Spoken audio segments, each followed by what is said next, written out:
Welcome, everybody. I'm so happy to see you here today and to meet you virtually. My name is Valerie Sloan. Excuse me, I work at the National Center for Atmospheric Research, or NCAR, in Boulder, and I'm originally from Canada. My background is in glacier history and climate history, education, and I'm passionate about diversity, equity, and inclusion. My co-lead today is Ms. Rose Santana, who's a doctoral candidate at the University of Miami, who works in aquatic toxicology in vertebrates. She is also the senior social media expert for a society called Black and Marine Sciences and does graphic design. And you've met Rose here already. So today we will be walking you through a hands-on workshop in which we'll go over some of the bad things and good things that you can do in preparing a talk. And then you will have time to work on creating a draft of your own presentation. So by the end of the workshop, hopefully you'll have something to go out with. As we get started, I just wanted to take a minute to acknowledge, if you could go to the next slide. Or actually, let's show the first slide. Rose, she's going to present. So here we are. And then if you can go to the next slide. I'd like to take a moment to acknowledge that I live and work on the traditional lands of the Arapaho, Cheyenne, and Ute nations in central Colorado. One of the reasons we have problems in our society today, I believe, is because we haven't been taught a very complete history at all. We mostly have learned about European settlers' history and omitting vast pieces of the story. Take a moment later to look up, if you don't already know, this cool map to see which peoples lived in where you live or work. And it's called native-land.ca, native-land.ca. And it's a zoomable map. It's interesting. And then, even better, look up the names of those Indian nations or other indigenous nations, on the web, and just learn a little bit about it. Yes, honoring and acknowledging native lands also makes a really good talk. Sure does. I'd love to learn more. Okay, next slide, please.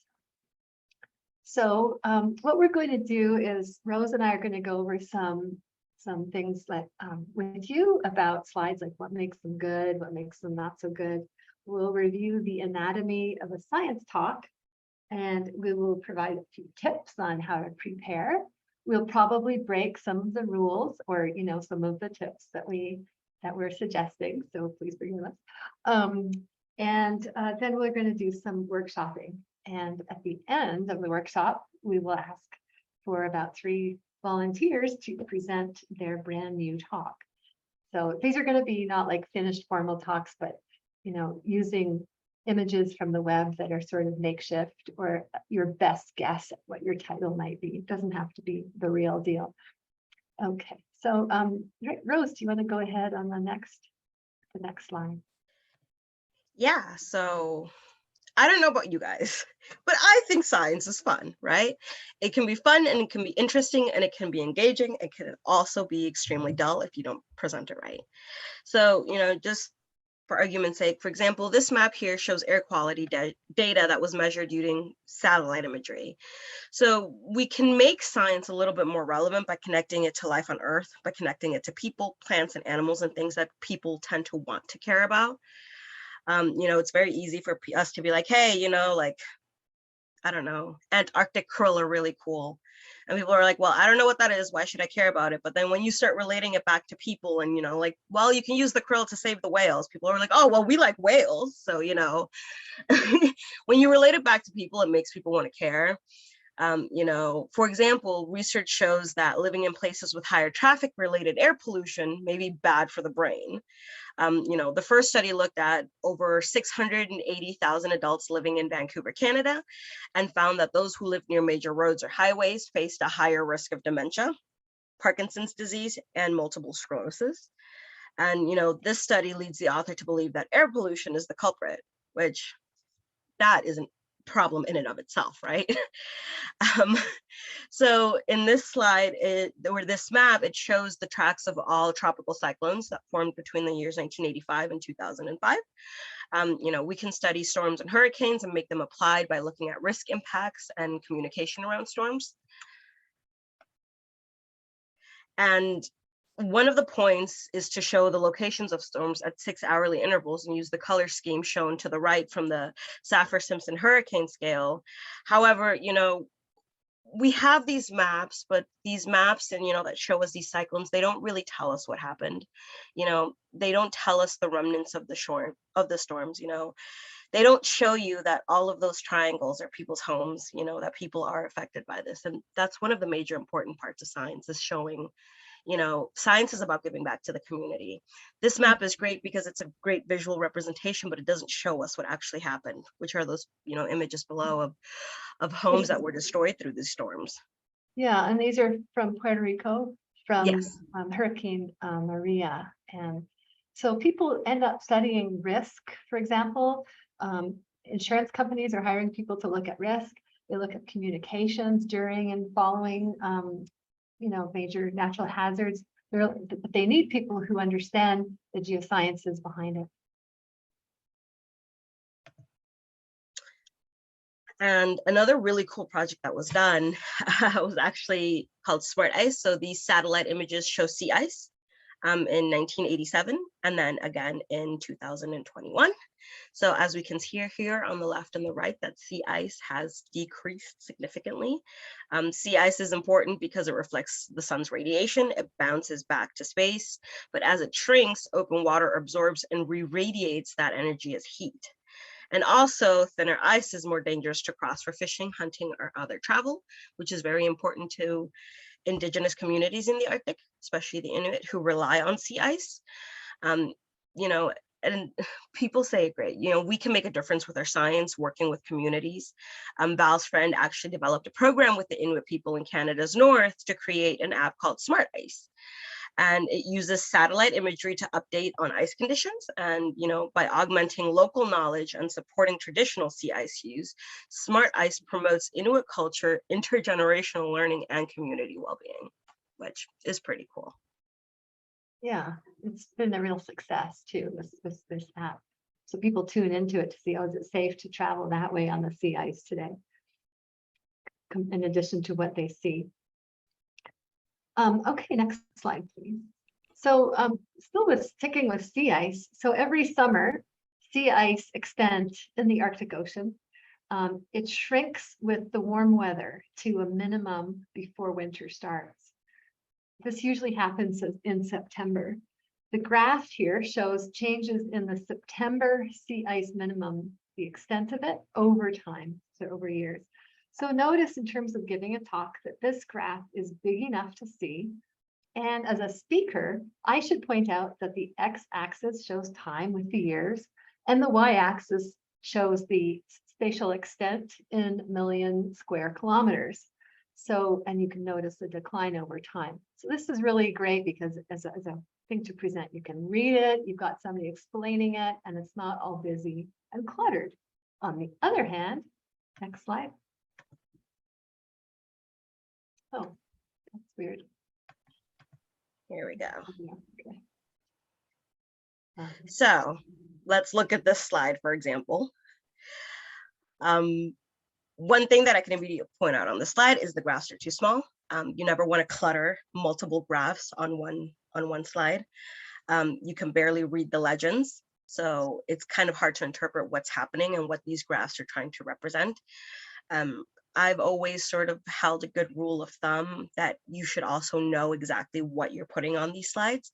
If you ever put a slide out with a graph that you don't fully understand, it could come back and bite you in the butt if you can't, like if somebody asks you about it. So for me, if I cannot completely understand and explain a graph, I don't put it on my slides, but that's just me. Yeah.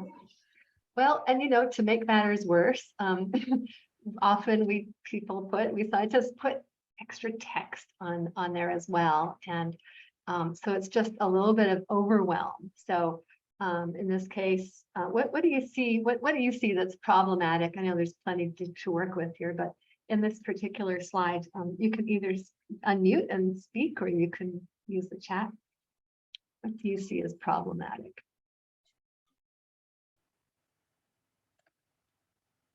That's a whole poster. I know. I was kind of wondering if it was a poster. It actually wouldn't be a bad poster. Maybe it is a poster. As a slide, not so good. Yeah, the bold becomes blurry. Yeah, useless inclusions. I wonder, yeah, what do you think is useless? I mean, what occurs to you as useless? Well, let's see, the wraparound text makes it look crowded. Yeah, you're right, like black text on the lower left. The graph is out of bounds. Oh, you're right, in that right-hand one. Well, the circles certainly are, the ellipses. It's too busy. The white on blue is distracting. Yes, Malia says you should verbally explain the graphs, not be reading off of your presentation. The one time it's good to have, in one way, it's good to have some text, which is if you have to have the poster up for 8 hours and you're not willing to stand there for more, you're only there for say 2 hours, usually you can put up a sign, or they have a sign for you to put up, like, I will be here between 3 o'clock and 5 o'clock if you want to meet me and talk about this. But it can be good to have a bit of text, but most posters kind of have too much text. Could be split into 2/3 of this. So you mean the content, right? Not digestible for the average reader. Yeah. Definitely not digestible. It's bad enough for us, right? Like, we're just like blurring. We're going to be tired by the time we're done. We should probably just move on, right? To the next slide. All right, next slide. Okay, so another great example of what not to do. So I'm a firm believer that communicating your scientific results is an important part of being a scientist. You know, what's the saying, you know, if you don't have a picture of it, did it really happen? In my opinion, if you don't communicate it right, did you really do the science? Lilia says, I actually love this slide. Go back. Yeah, but Objective. Is to give me a headache. And, you know, we need to become, all of us, more aware of how color is impactful for people with various visual kinds of conditions. So, for example, if you're colorblind, which is a considerable number of people, red and green both look like gray or mud. And also yellow is kind of hard on the eyes, but it's not, it depends on the condition of the eyesight, whether like black on white or white on black is good. So we can all learn more about that. Certainly me, I know I need to. Okay, next slide, please. Have you ever, this is a rhetorical question, have you ever been at a lecture or a talk where the screen is too far away, the font is too small, and there's too much text on the slide? And you can type +1 in the chat if you have. It is hard to absorb very much, isn't it? Or to get excited about this. Yes, those are the slides that always go by the quickest. It's true. And it's hard on the brain, right? Okay, so we're going to show you some examples of like this kind of thing and then how to make it better. So next slide, please. Okay, I know we're all apparently huge fans of bullet points, but bullet points aren't necessarily always the greatest, you know, format to use, especially if you're trying to tell a story, because they're not memorable and they do not show any connections. Oh wait, so, you just froze. Did I freeze? Did I unfreeze? Now you're unfrozen. Okay. There you go, people. Oh, okay. Right, great. They're kind of robotic. They're not very, you know, you're putting things out there and it's hard to follow along. And if you're trying to connect, like give like an example of a process, bullet points don't exactly do that justice. So this is where visual aids come in. You know, audiences can remember more details when they are presented to them visually. At the very least, even if the viewer doesn't understand the details of each image, they will understand that there's a sequence in this process. Their eyes can follow the flow of the diagrams while the speaker describes it using words, which is, a great sort of performance to use. It's sort of, people can follow along as you're speaking. And that also keeps them focused on what's going on the screen, because they're listening to what you're saying and they're going to want to know what it is that you're describing. The annotations on the slide help both to know what each picture represents and what comes next. And every time you have a bullet list, consider whether you can make that list, Yes. visual using figures or images. A thing, if you could, okay, so if you take a look at these words in here. Now go back one slide, please, Rose. It's the same stuff, right? Next slide, please. But which one is going to remember, people to understand and remember better? This one, because it's like, oh, this is what happens to the data, and then that, and then it's digested, and then, oh, you can work with it in MATLAB and Excel. So every time you have a bullet point list, for instance, like Rose says, like, see if you can make it into a graphic flow chart or something like that. Next slide. Okay, so here's an argument from a group, people at Michael Alley, I believe his name is, at Penn State University, and he suggests using, instead of just single words like introduction, results, methods as your title of the slide, having a statement that gets the message to go home to people. So the idea is to make your heading a statement that conveys the single most important point of your talk, or of this point of your talk, rather.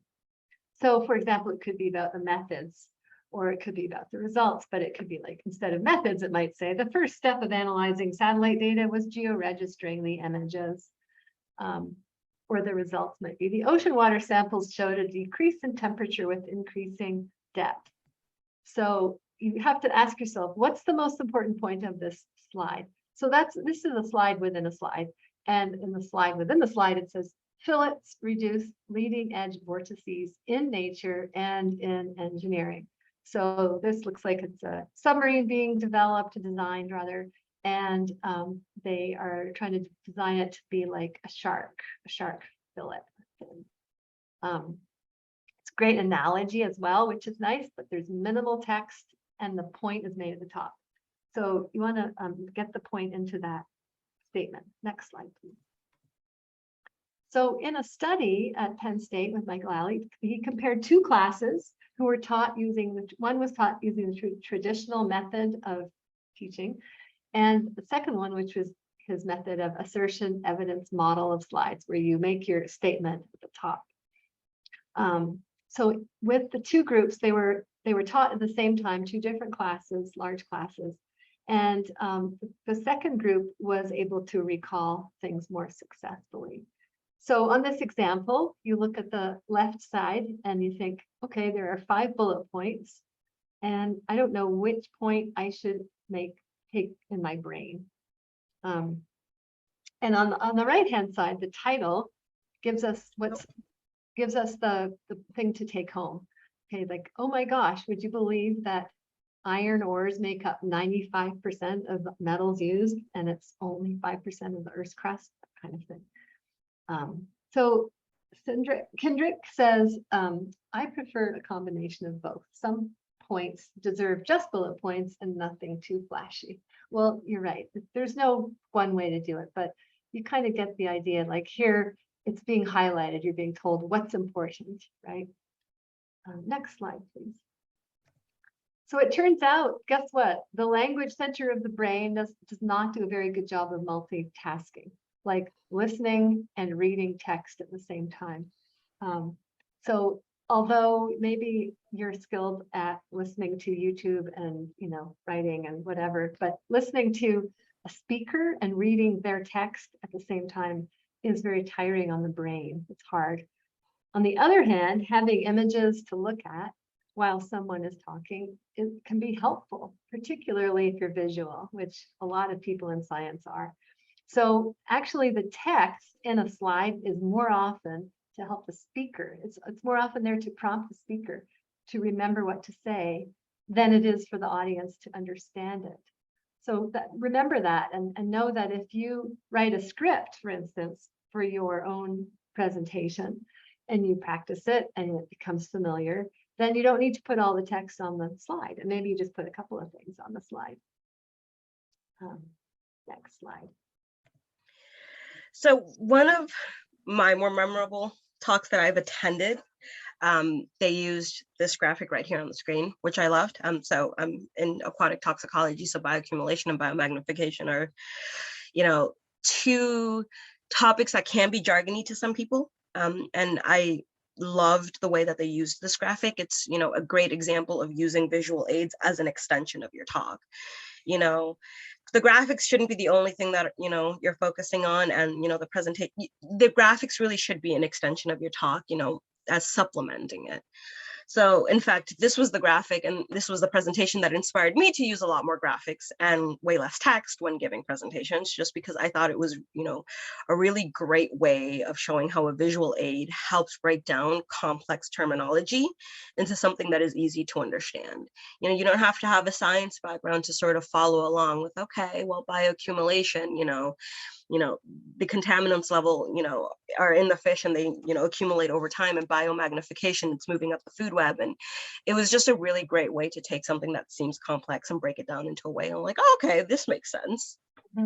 It's really great. So some of the common mistakes, we're gonna run through this, and I'm gonna need your guys' help on this real quick.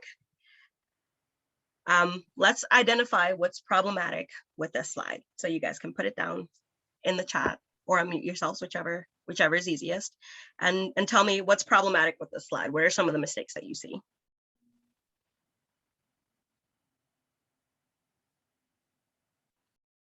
Can't see words on graphs, overlap on first graph. Okay, too small. Font inconsistency. Oh, thank you. Small graphics, colors, overwhelming. Yeah. Why is it red? Good question. Yeah, good. You're all going to go next time you're at a conference. Why is there so much empty space? You're going to be very scrutinizing of the slides, and you'll notice how few scientists make sure that you can actually read the axes, and how almost none of them actually tell you what the axes are for. Yes, you're right. There's even another one, just, you know, can't see the graph info. Common mistake is way too ambiguous, not a focused title. That's great. So by the way, if you want to learn about how to do anything like write a CV, or why would you add more graphs? I know, right? Or if you want to do anything like write a resume or a CV or cover letter or something like that, one good way is to look at ones that are already existing, like on the web, and you can see what not to do, and it really helps. So it's the same here with slides. So now it's like, think about the clean slides with very little text, like the infographic one that Rose showed a couple of slides ago. It's very distracting. No, yeah, you guys nailed it. It is very distracting, isn't it? Or like at the bottom, I don't know if you guys see, like the slide overlaps with like word, like the word slide overlaps with like the words. Yeah, no. Don't do this, guys. Don't do this. So a good way to begin a good talk is to think about what structure you want to follow. You know, for scientific presentations, it usually follows, you know, title, introduction, methods, results, discussion, conclusions. Sometimes they'll include future directions and then references. So, you know, when you're doing a talk, you really want to ask, you know, like, what is your why question? What is the context of this project? How does it fit in with other, you know, research topics? What is your research question? You know, the how of it. So, you know, what did you do to answer the research question, which is your methods? What exactly happened? So what were the answers to the questions? Did you get any answers? You know, do you have tables and figures that correspond with that? And my favorite, so what? Who cares? You know, what is the significance of this project? How does it fit in with what else is known about this topic? You know, and I mean, this is just me. I always try to relate it back to people and, you know, the environment, you know, like, why should we care about this? And the discussion and the conclusion is a great way to add that. And don't forget your references and your materials, because you don't want to plagiarize stuff. So always remember. Always remember to add those. Thank you, Rose. Next slide, please. So here's kind of where we're going with today, and in terms of like the slide structure and everything. So and we'll get back to the timing in a minute, but you'll see. So here we have 6 boxes representing slides, and we have slide 1 is the title and the authors and logos showing institutions and so on, and supporters. And then your introduction and motivation, which is one of the most important slides. It's undervalued. You go into methods, and this is like a really short talk, right? But anyhow, and then include figures, plots of results, or however your results come out, whatever that looks like. And you don't want to discuss it, and then into your conclusion, and then acknowledgements and future work. So the rule of thumb is about 1 slide per minute. Not nearly enough people follow this, and they end up having too many slides with too much text on it, and people just have a hard time absorbing it all. So just try and do that if you can, 1 slide per minute, and maybe even a little bit more time. Next slide, please. So practice is just crucial. So what you'll see at conferences too is a lot of people will wing it, and so then they're not that smooth about it. And so the advice is to practice about 5 times the length of your talk. So roughly do it 5 times. If you have a written script and you read it through a few times, then that also becomes more fluid and smooth, and you don't need the script anymore. And as you learn the information in that pattern, it becomes more natural to talk about it without stalling, stumbling, or forgetting. So understanding the content and being brilliant and giving a talk are not the same thing. All right, next slide, please. So we were looking for a picture of Rose to include because we wanted to talk about, giving talks, and she had a picture of herself, and so we met maybe in May, Rose and I, and we started working together in June. And so she showed me a picture of her at this conference, which is in the next slide. And I said, was that the Ocean Sciences meeting? And she said, yes. And I said, oh, I think I met you there. This was in 2020, January. And I pulled up my photos. This was just a couple hours ago. And I found these photos that I had taken of Rose. So I took this photo of Rose back in 2020 after talking to her about her project, which I was super impressed with, about copper and fish. And she really gave a good talk. And so we had a good laugh this morning about that. We actually had met before, and I have all these pictures of her. Next slide, please. Which is a good PSA to remember, to always be gracious to those around you, because you never know when you're going to meet them again. That's right. So this was the picture that she showed me, and I said, hey, was that the Ocean Conference? So one thing that I like to do especially if I'm going to a conference to present this, is to sort of practice with my peers, present to others, and get questions. That way I can sort of prepare answers or include that information in your talk. So, Val just talked about how practice makes perfect. Practicing in front of your peers, even friends and family, can also be beneficial. And get your audience to ask you questions. This will sort of give you a general idea of what kind of questions people will ask you at the end of your presentation and what information you may be lacking. For example, if 4 or 5 people come up with the same question, then maybe this is information that should be within your talk. This is also helpful because you can practice answering questions on the spot. I know for some people it can be a little bit daunting to be asked a question on the spot and to have to try to come up with an answer on the spot, which leads me to another thing. Remember, it's okay to say you don't know. Science is all about figuring out, questions and answers for them. It's okay to admit that you don't know. Something along the lines of, that's a great question, unfortunately, I don't have the answer to that, but it's something I'll keep in mind moving forward, or that's something to consider as, the study goes forward. If you tell people you don't know, they're not going to continue attacking you for it. Versus if you try to, make something up on the fly, it could be that you're not being truthful, and, you don't want to end up with your foot in your mouth, right? Right. And another thing to consider is keeping your audience in mind. Who is your audience? Who are you explaining your research to? Is it an audience who is not familiar with research at all? Is it, colleagues in the same field, or is it colleagues who might be in STEM but not in the same field? It really depends on who it is that you're speaking to. And keep in mind that your talk should never be one size fits all.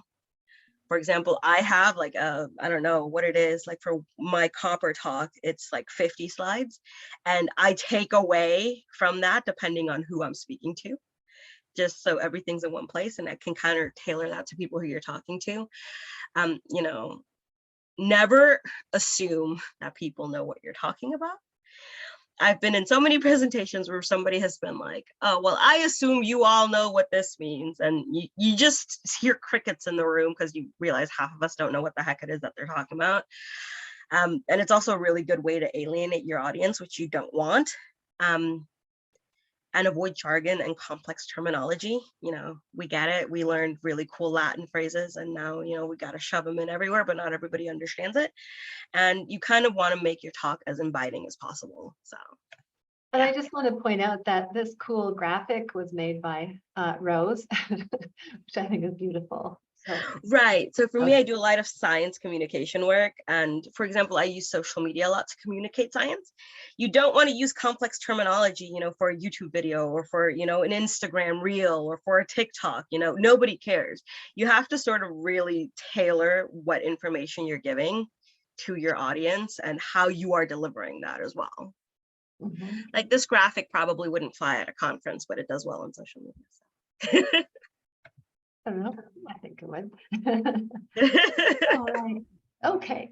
So why don't we take a 5-minute break in case you need to get a drink or whatever, and come back at 1:43, and we will move into our second part of our workshop. And Rose and I will be here in case you have questions. Okay, so come back at 1:44, let's say.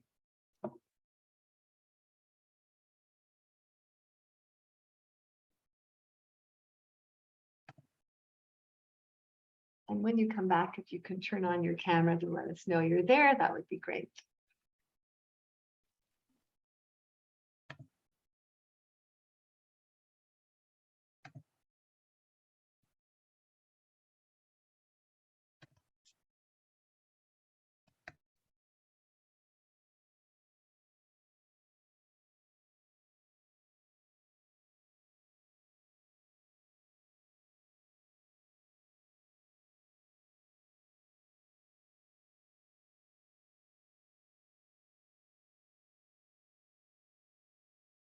Rose, maybe you could go back one slide. Go back one slide? Yeah.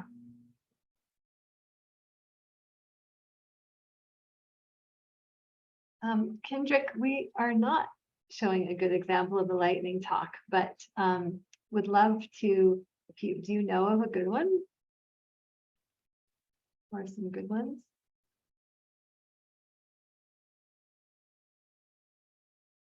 Mm-hmm. Yeah, that's a good point, actually.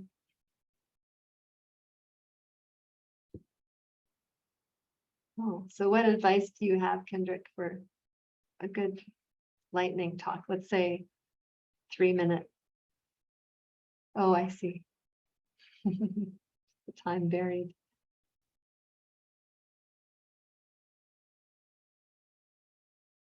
I see.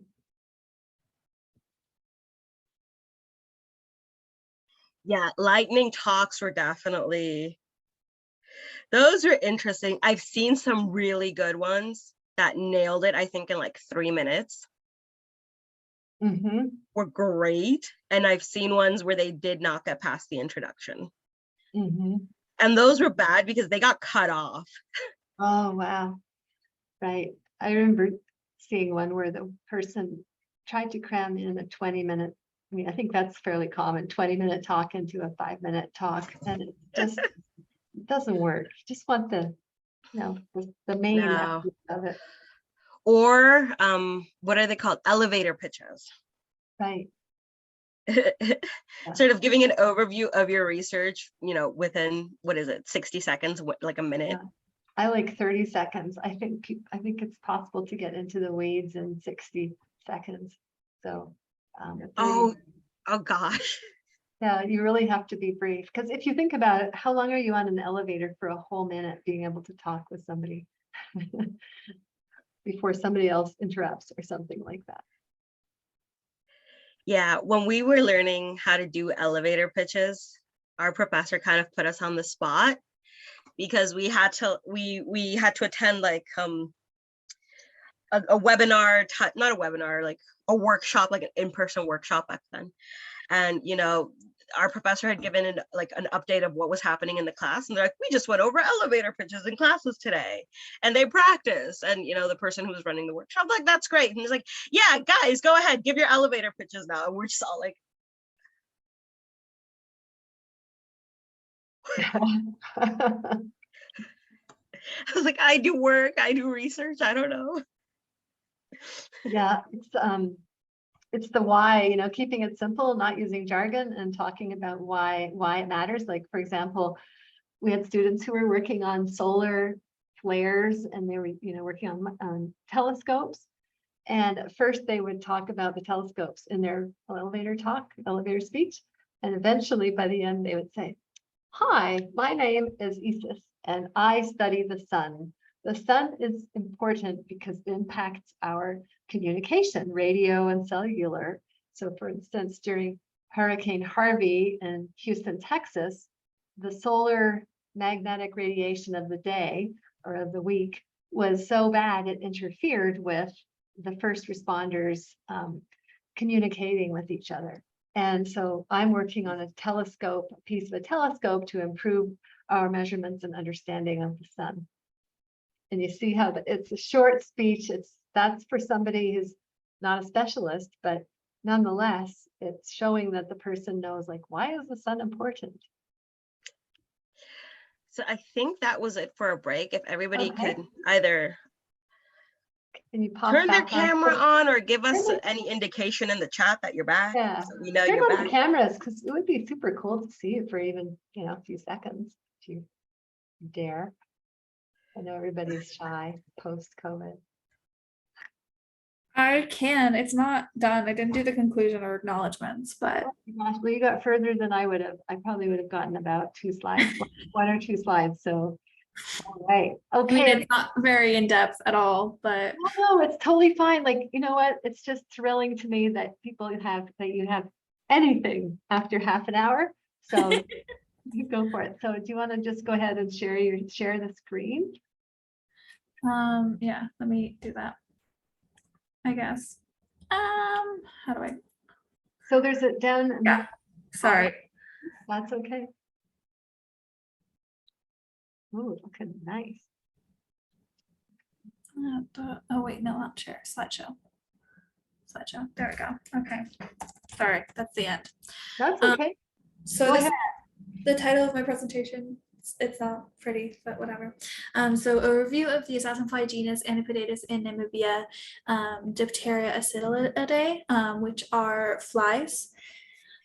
These flies are kind of the cheetahs of the insect world. They are apex predators. They are fast and they lie in wait, kind of like in the grass like the cheetah.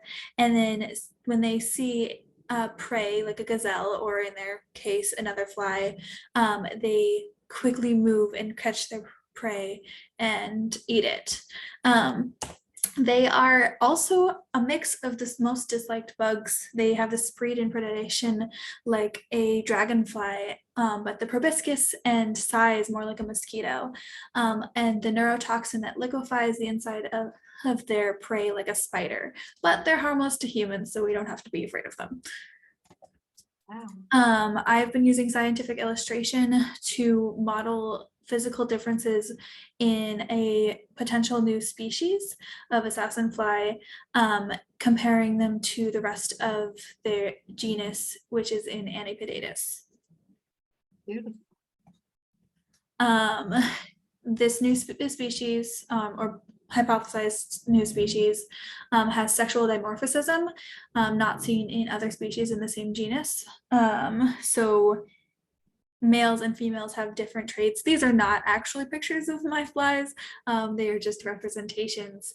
The male has black and white macro-CT. So the hairs for their little mustache in their mistax, which is just a fancy bug word for a mustache. So the males have black and white, whereas the females have just white hair in their mistax. Hopefully a new species has been discovered, and I was gonna add like a little like picture of a fly and change it a little bit. This a new species in Namibia would be prominent because in this genus there's only currently 7 species that have been discovered. It is a desert, so every new species discovered can help us understand the desert landscape and how things survive there better. And yeah. Thank you to the Smithsonian and Torsten Dico, who's my mentor. Oh, perfect. Beautiful ending. Thank you. Everybody would applaud if they were unmuted, I'm sure. Yes, that was amazing. Okay, everybody, what did you love about her talk?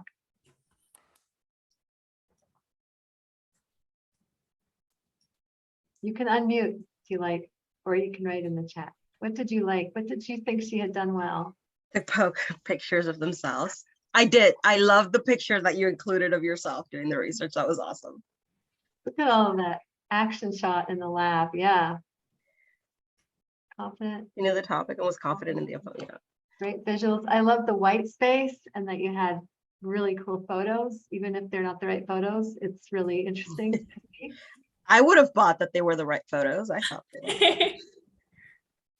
Look at this. You get some super great praise. We'll save this chat for you. Okay. Great ratio of on hand, and your drawing was amazing. Thank you. Yeah, the cheetah analogy. Wasn't that great? Yeah, right. Yeah, I think you scored highly. That was amazing. You did that in half an hour. Any suggestions? Yes, it's true. Any suggestions? Yeah. How to improve? I would like for you to explain dimorphism, sort of understand it, but not really. Okay. Anybody else have a question or suggestion? Oh, I should have asked for questions at the end. Oh, more emphasis on the purpose. So what you did at the end, and maybe in the beginning you can add some more of that. I think that's a good point. Why? Okay. Of what you're doing. All right. Thank you. Well done. All right. I think it was Martina, I think, mentioned that she would be willing to share. Martina. Do you want to? And share? Lilia. All right.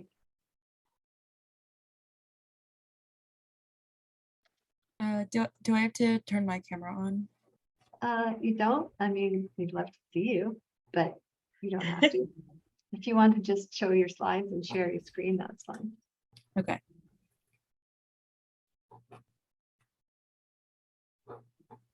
This is so exciting. You don't understand how cool this is. It's really cool. Graduate students spend months. You can ask other professors who are on this call. They spend months. We spend months preparing a talk, and you guys are doing it in literally, half an hour. It's just mind-blowing. I know you're more used to it than we were back in the day, but still, it's a new project and everything. All right, Okay. take it away. Hold on. Okay. Let me just put this away. All right. So my talk is on limitations I've discovered in modern databases during my internship here. I've only been here 2 weeks, but I've seen enough to talk about limitations. Yeah, so an important detail is that I am in Eastern Washington. And in Washington, if you did not know, there are a lot of abandoned mines. And abandoned mines are a problem for various reasons. Number one, there's a bunch of chemical waste. It pollutes rivers, watersheds. So not only is it detrimental to environmental health, but it also ends up getting into your water, and that's not any good for you. Number two, the dark, cold, quiet places that abandoned mines provide are ideal for bats and other sorts of animals, and they're very likely to carry disease, specifically rabies. And if you walk into an abandoned mine through an open adit, then you're at risk of being bitten and getting sick. But also, if the abandoned mine has an open adit, as you can see here, just an opening, you're likely to just not be able to see where you're going and fall into this mysterious dark hole. To transferring the data to the new database, and it can be very challenging to handle this. Cool. But Thank you, Martina. oh, I'm sorry, I Okay. have this is my last slide. Oh, okay. Sorry, so my job here would be to assist the geologist in addressing those problems, moving data into the new database, and hopefully teaching others to use it, helping others become comfortable with the database. And those are my acknowledgements, and that is all. Cool. Very nice. Any comments? I know if any of you have to step off, we recognize that the time, the formal time is at 1:30 or half past, whichever hour you're at, 2:30 here. But how about some feedback for Martina? What did you like in her talk? Oh, one thing I want to point out for people, like for everybody to remember to always introduce yourself at the beginning. You know, just your name, sometimes where you're from, just don't forget that. So Yes. I agree with you who plotted, like, love the visuals. The falling woman needs to be shorter though, because after a while you're like, oh, that's getting me dizzy. So you just want to do that briefly if you include it. But great photos. I thought especially that first slide with images where you had the mine and the mess and the bat, and that was really excellent. Love that one. I was going to suggest a map, having a slide with a map showing the location. Also maybe screenshots showing, I don't know if it's GIS data or tables or something where you can sort of help people visualize the data. That would be good. Okay. Any suggestions for Martina?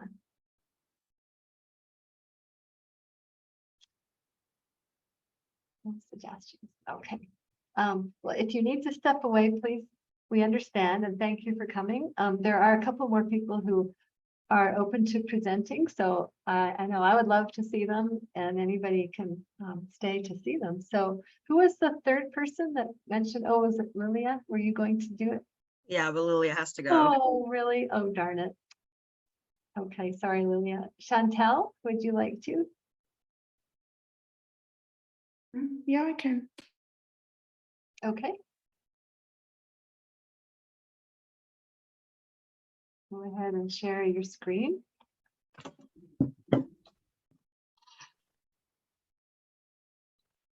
For those of you that have to go, thanks for coming. We hope it was helpful. Yes, Thank you. thanks for coming. And Chantel, are you going to share your screen? Oh, there we go. Yeah, I can. Let me put on. Oh, that's slides. pretty. Hold on.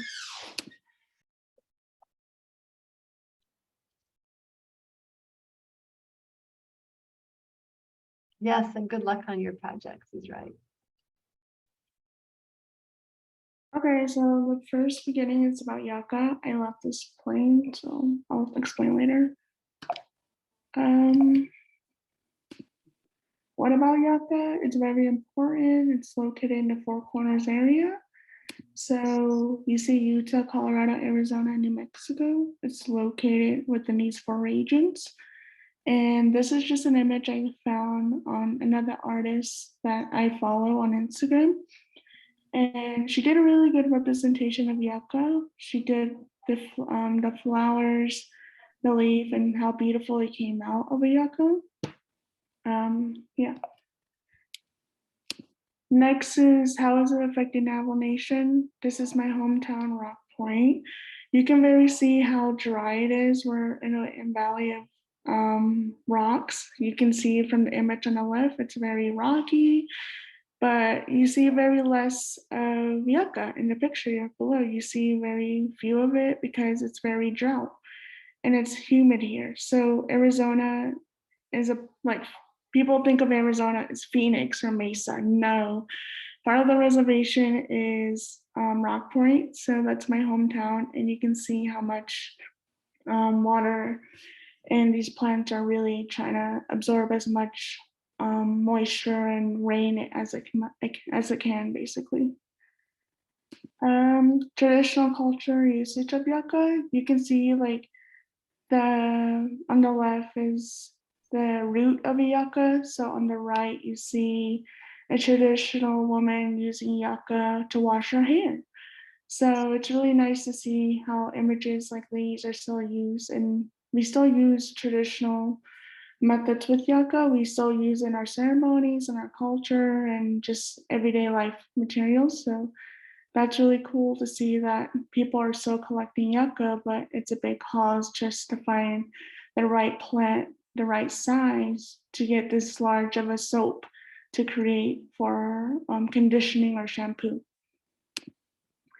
Yucca is important. You can see below images, people have been going around mountains or off the land, just creating little packages of soap for them. So elderlies will go to the flea market, which is basically kind of a Navajo Nation version of farmers market, but it's a flea market, we call it here.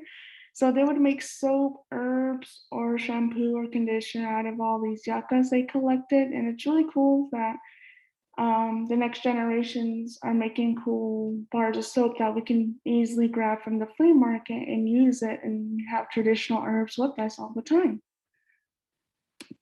That's it. Thank you. That's just an image of me since my camera's not on. All these drawings you see as a background, those are personally mine, and these images are personally mine, besides this image and this image. But thank you. Thank you. Wonderful.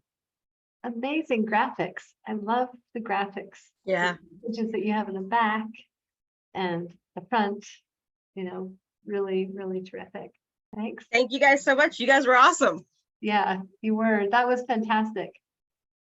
Really, it just blows my mind. I'm so impressed. Thank you. Thanks for the time. Okay. Bye, guys. Bye. Thank you.